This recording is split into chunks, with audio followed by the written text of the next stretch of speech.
Shalom dan selamat pagi Bapak Ibu Saudara. Kembali lagi dari Bukit Sion, saya menyapa Bapak Ibu. Dan kita akan bersama-sama mendengarkan, membaca, merenungkan akan kebenaran firman Tuhan. Tapi sebelum itu saya mengajak Bapak Ibu untuk berdoa. Kita berdoa. Kami bersyukur untuk hari baru yang Engkau berikan kepada kami ya Tuhan. Nafas hidup yang Engkau masih karuniakan kepada kami. Kami bersyukur atas semuanya itu. Pada saat ini ya Tuhan, kami akan membaca, merenungkan akan kebenaran firman-Mu. Tuhan, tolong kami agar firman-Mu ini dapat mengambil bahagian dalam kehidupan kami, mengubahkan hati, pikiran, perkataan, dan perbuatan kami. Kasihani kami ya Tuhan, agar firman-Mu ini dapat kami dengarkan dengan baik. Terlebih ya Tuhan, layakkan kami untuk mendengarkan firman-Mu. Ini kami yang datang bermohon dan mengucap syukur di dalam Kristus Yesus. Kami siap mendengarkan firman-Mu. Amin. Bapak Ibu Saudara, pembacaan kita pada pagi yang indah ini terambil dari Markus 11 ayat 15 sampai ayat yang ke-19. Markus 11 ayat 15 hingga ayatnya yang ke-19. Yesus menyucikan bait Allah. Lalu tibalah Yesus dan murid-muridnya di Yerusalem. Sesudah Yesus masuk ke bait Allah, mulailah ia mengusir orang-orang yang berjual beli di halaman bait Allah. Meja-meja penukar uang dan bangku pedagang merpati dibalikannya. Dan ia tidak memperbolehkan orang membawa barang-barang melintasi halaman bait Allah. Lalu ia mengajar mereka, katanya, bukankah ada tertulis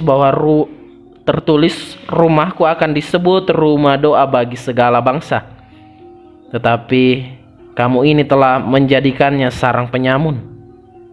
Imam-imam kepala dan ahli-ahli Taurat mendengar tentang peristiwa itu, dan mereka berusaha untuk membinasakan dia, sebab mereka takut kepadanya. Melihat seluruh orang banyak takjub akan pengajarannya, menjelang malam mereka keluar lagi dari kota. Amin firman Tuhan. Bapak Ibu Saudara, tema kita pada pagi yang indah ini yaitu kuduskanlah bait Allah. Kuduskanlah bait Allah.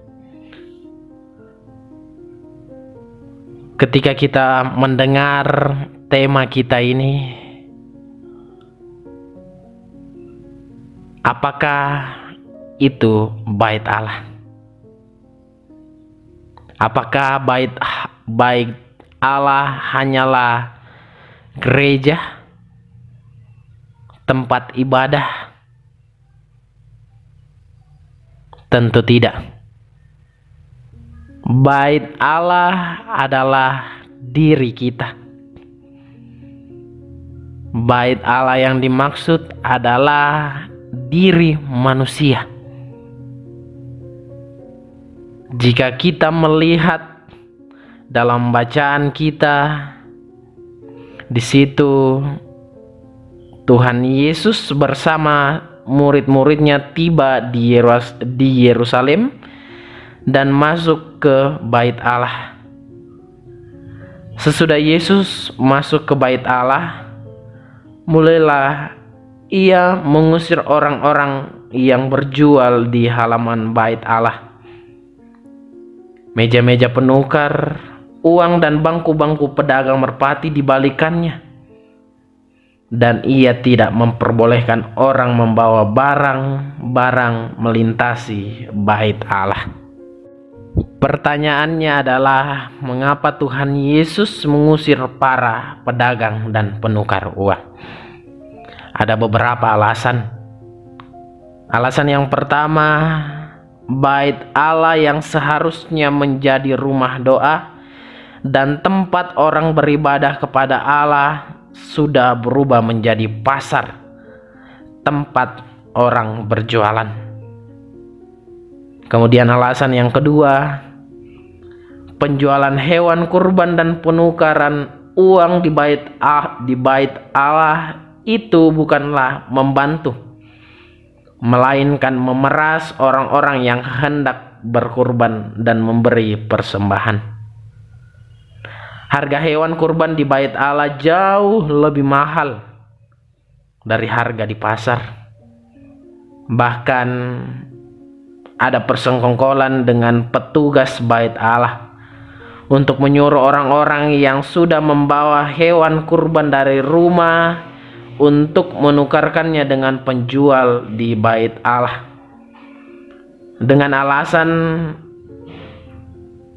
hewan tersebut memiliki kecacatan sehingga tidak layak dijadikan kurban. Lalu bagaimana dengan penukar uang? Penukar uang itu pada saat itu uang sebagai alat untuk persembahan dalam bait Allah. Penukaran uang juga sebagai atau menjadi alat pemerasan. Dalam hidup sehari-hari, rakyat menggunakan uang Romawi yang bergambar kaisar, sehingga dianggap tidak dapat dijadikan uang persembahan ataupun untuk membayar bea bait Allah. Mereka harus menukarkannya dengan uang, khususnya di halaman bait Allah, dengan kurs yang tinggi. Itu sebabnya Tuhan Yesus mengatakan, bukankah ada tertulis, rumahku akan disebut rumah doa bagi segala bangsa, tetapi kamu telah menjadikannya sarang penyamun. Bapak Ibu Saudara, bagaimana dengan umat Allah? Bagaimana dengan bait Allah pada masa kini? Gereja kadang dipakai sebagai tempat untuk mempromosikan diri, mempromosikan hidup kita, supaya mungkin dalam jabatan-jabatan tertentu kita dapat terpilih. Inilah yang dapat mengotori bait Allah dari kekudusan. Juga dalam definisi awal kita melihat bahwa bait Allah adalah diri kita. Bait Allah adalah tubuh kita. Karena itu kita harus menjaga dan memeliharanya supaya tetap berkenan di hadapan Tuhan. Jangan sampai kita pergunakan untuk melakukan perbuatan-perbuatan cemar yang menyimpang dari kebenaran. Untuk itu, Bapak Ibu Saudara, mari kita kuduskan bait Allah, baik itu dalam gereja-gereja yang kita tempati beribadah ataupun dari dalam diri kita. Kiranya Roh Kudus menolong kita. Amin. Mari kita berdoa. Sungguh ya Tuhan, kami bersyukur atas penyertaan Tuhan, kebaikan Tuhan. Kami bersyukur untuk firman yang boleh kami baca, dengarkan, dan renungkan pada pagi yang indah ini. Tolong ya Tuhan, kuatkan kami dalam memperlakukan firman ini dalam kehidupan kami. Terima kasih untuk semuanya itu ya Tuhan. Berdoa ya Tuhan untuk jemaat Tuhan yang dalam kedukaan. Tuhan datang sebagai penghibur yang sejati, penolong yang sejati, yang sanggup menopang jemaat Tuhan yang dalam kedukaan. Karena kami percaya ya Tuhan, Engkau satu-satunya penghibur yang sejati, melalui keluarga, melalui orang-orang yang ada di sekitarnya ya Tuhan. Kuatkan mereka ya Tuhan, berikan kesehatan, kekuatan. Berdoa juga ya Tuhan untuk jemaat Tuhan yang dalam sakit penyakit.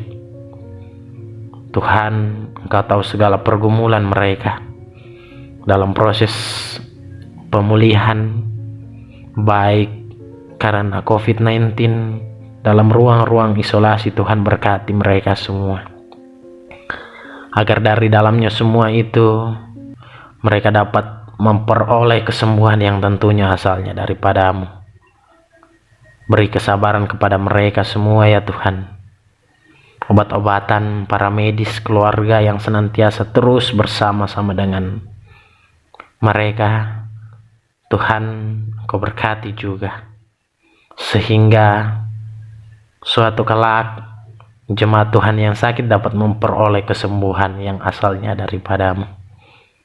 Terima kasih ya Tuhan. Berdoa untuk para lansia, duda, yatim piatu, dan sesama kami yang miskin. Tuhan, Engkau mengenal setiap pribadi mereka. Engkau mengenal setiap pergumulan sukacita mereka. Kami serahkan ke dalam tangan pengasihan-Mu ya Tuhan. Berikan kekuatan, kesehatan dalam menjalani kehidupan anugerah Tuhan, sehingga dari dalam kehidupannya ya Tuhan, ia dapat mengandalkan Tuhan dalam setiap langkah kehidupannya. Terima kasih ya Tuhan. Berdoa juga untuk pemuda-pemudi Tuhan dalam mencari pekerjaan, dalam mencari pasangan hidup. Tuhan berkati semuanya, agar ia dapat menemukan yang terbaik, dan Tuhan dapat menunjukkan jalan yang terbaik kepadanya ya Tuhan. Berkati usaha-usaha yang ia jalankan, sehingga itu dapat membuahkan hasil yang baik. Bapa di sorga, berdoa juga untuk orang tua kami, baik sebagai bapak dan ibu dalam pekerjaan, tugas, dan tanggung jawabnya. Tuhan berkati, Tuhan lindungi sertai, sehingga dalam kehidupan mereka ya Tuhan, nama Tuhan tetap dipuji dan dipermuliakan. Berikan kekuatan, kesehatan kepada mereka ya Tuhan, terutama dalam mendidik anak-anak sekolah minggu Tuhan, yang dalam masa pendidikan. Tuhan berkati anak-anak sekolah minggu-Mu, sehingga dalam pendidikannya ia makin bertumbuh terus dalam iman, pengenalan di dalam Engkau saja. Terima kasih ya Tuhan, Engkau terus memberkati kami semua. Berdoa untuk pemerintah kami, bangsa dan negara kami, terkhusus Tanah Toraja ini. Tuhan berkati Bapak Presiden, Bapak Gubernur, dan Bapak Bupati dalam keluarga, pekerjaan, tanggung jawab yang Engkau bebankan kepada mereka semua. Kami percaya Engkau terus memberkatinya, memberikan kesehatan, kekuatan. Terima kasih ya Tuhan. Kami akan melanjutkan aktivitas kami, tapi sebelum kami melanjutkannya, kami mohon pertolongan Tuhan, kekuatan dari Roh Kudus Tuhan, agar kami mampu melewati hari-hari anugerah Tuhan. Bapa di sorga, ini kami yang bermohon dan mengucap syukur, sambut dan sempurnakan, karena doa ini kami sampaikan di dalam dan demi anak-Mu Yesus Kristus itu Tuhan kami. Amin. Demikianlah renungan harian Toraya pada pagi yang indah ini. Shalom dan selamat pagi untuk kita semua. Salam sehat, selamat beraktivitas. Tuhan Yesus memberkati kita.